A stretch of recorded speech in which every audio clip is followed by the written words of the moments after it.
Today I want to begin handling at least a few texts. I've got quite a list, but some of them I think are quite easy to handle, but I'm going to look at some that maybe are a little trickier at times, verses that people will throw out and they say, okay, yeah, you believe in eternal security. What about this? Tell me what this verse is all about.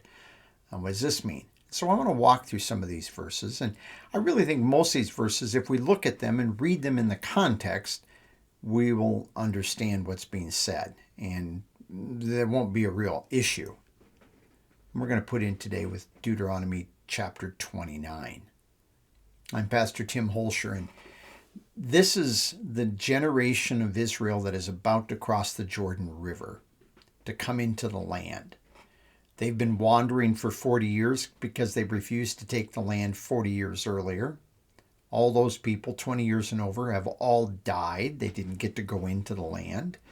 Moses isn't going to go into the land. He's going to be talking to these people here, relaying the words of God, but he doesn't get to go into the land because he did not honor God before the people, and he got angry with the people, and he took it out on the rock when God told him to speak to it, and he struck it. So God says, you're not going to go in. It's going to be Joshua that is going to lead the sons of Israel into the land. But as he comes here, he's going to make a covenant with them. And he tells you, if you go back and read the first part of this chapter, this is not the covenant of the law. This is going to be another covenant. He actually says this is another covenant, not like or different than the one that he made with them at Horeb. That would be Mount Sinai. So we put in at verse 10, kind of in the middle of this section a little bit. But you stand today, all of you, before the Lord your God, your chiefs, your tribes, your elders, and your officers, even all the men of Israel, your little ones, your wives, and the alien who is within your camps, from the one who chops your wood to the one who draws your water, that you may enter into the covenant which the Lord your God, with the Lord your God, and into his oath which the Lord your God is making with you today. So this is going to be a new covenant, one he's making with them today, in order that he may establish you today as his people, and that he may be your God, just as he spoke to you, and as he swore to your fathers, to Abraham, Isaac, and Jacob. In other words, take this seriously. You're all standing here. You're listening to what's being said. This is all going to be about a covenant that God's going to be making with you. Verse 14. Now, not with you alone am I making this covenant and this oath. In other words, it's going to be also with their following generations, but both with those who stand here with us today in the presence of the Lord our God, and with those who are not with us here today. Where are they? Well, they haven't been born yet. For you know how we lived in the land of Egypt, and how we came through the midst of the nations through which you passed. Moreover, you've seen their abominations and their idols of wood, stone, silver, gold, which they had with them, so that there will not be among you a man or woman or family or tribe whose heart turns away today from the Lord our God to go and serve the gods of those nations. That there will not be among you a root-bearing poisonous fruit and wormwood. Now, if you understand this image that he's talking about here, if there's anybody among these people that's enamored with this idolatry, they've seen it among all these people that they've gone through and people that they've done battle with, and they've seen all of these people as idolaters, and some of them might go, hey, it would be nice to kind of have my own God. And if you keep reading the Old Testament, as sad as it is, a lot of it's a history of Israel chasing after false gods and other things and fighting among themselves. And the result, if a person would do that, it would be like poisonous fruit. It's going to cause a spiritual problem for these people. And maybe spiritual isn't the best way to do it, but they're going to get themselves in trouble with God. This is what he's talking about.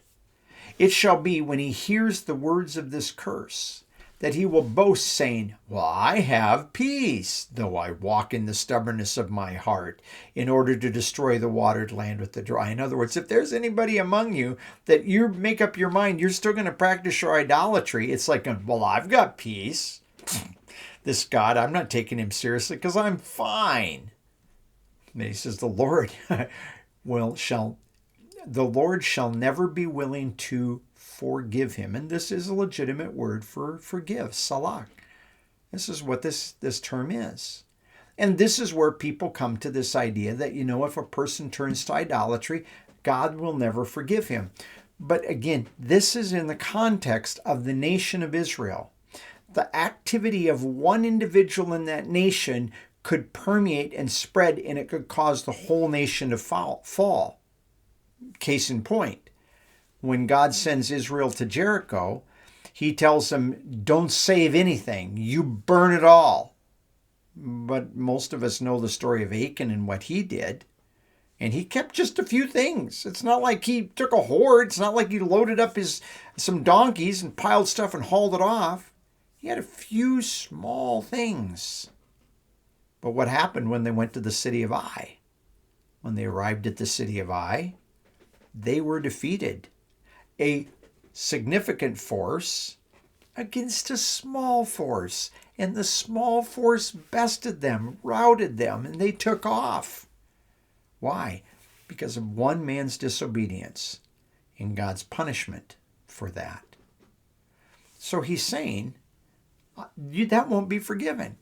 If you so disregard the care for the rest of the sons of Israel, and you so disregard me as the God that has brought you out and has done all these things and given these nations into your hand and has protected you and provided for you all this way, if you so disregard that, you're not going to be forgiven.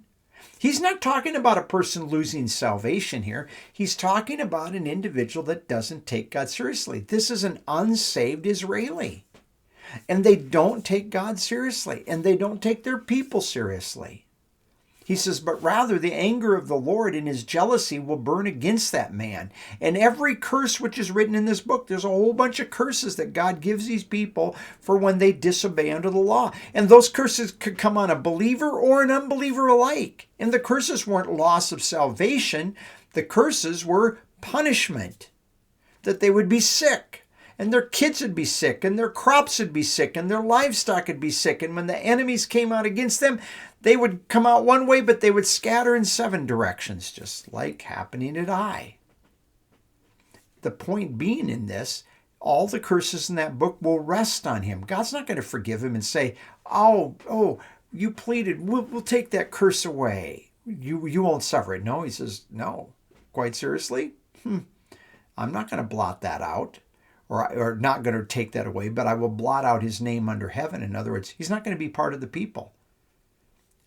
The Lord will single him out for adversity from all tribes of Israel, according to all the curses of the covenant, which are written in this book of the law. We have a statement made a number of times in the law called that he shall be cut off from his people. Essentially, that meant he's going to die. God's going to bring about his death. If you had somebody that so disregarded the rest of the nation, he cared more about what he got and not about how his actions affected them, he's telling them, guess what? I'm going to kill that person. I'm going to bring that person under judgment and, as a result, protect the rest of the nation. This is what he's talking about. This is not about a person losing salvation. This is not about a person losing forgiveness of their sins. In fact, this is just the opposite. They do this. There isn't an option to be forgiven. That's what he's getting at, because he's taking this very seriously, and he's warning them. You guys need to take this very seriously. And as I said, this really is, I would say this is most likely in regard to an unbelieving Israeli. Probably most of the nation were in unbelief. We have that certainly stated over in the book of Hebrews with regard to Israel coming up to the land and then being terrified, not thinking that they can't enter the land 40 years earlier, and because it wasn't mixed with faith. So I really think that this really has to do with people that don't believe God's promise, and they are going to trust in what they want to do rather. So going back up here, this whole statement where he's talking about, I will never forgive him, this is not loss of salvation. It's not the issue. This forgiveness is forgiveness in time with regard to their actions and how it affects themselves, but more importantly, how it affects their nation. And God will not let them go. He's not going to give them a pass. He's not going to forgive it. It was a serious action that affects negatively the rest of his people. That's what this is about. You see, if you look at it and read it in context, you see that the forgiveness is not on the nature of spiritual salvation. It's about physical salvation. So see, read it. A lot of times people throw these verses. If you just start reading it in context, I think sometimes it solves. Some of them aren't so easy, but this is one that I think is easy. And hopefully that was helpful. We're not the people of Israel. God holds each one of us accountable, but he does hold us, even as believers, accountable for how our actions affect others in the body of Christ. That's really where, that's where discipline comes in, where our actions negatively impact other believers to also do something that is contrary to the will of God. And then God deals with us in discipline in those kinds of matters. But that discipline is not loss of salvation. In fact, he says they're disciplined so that they're not condemned or judged along with the world. But that's a whole other set of studies. So something to appreciate, I think, that this is not us. It's not about us. And it's not about eternal salvation. I've kind of reiterated that already, probably several times. So thank God for your eternal salvation. Thank God for his work. Maybe thank God that you're not part of the people of Israel. But learn lessons from these people and the problems that they got themselves into. As always, remember who you are at their Father's right hand. Have a good day in him. And as always, thank you for joining me.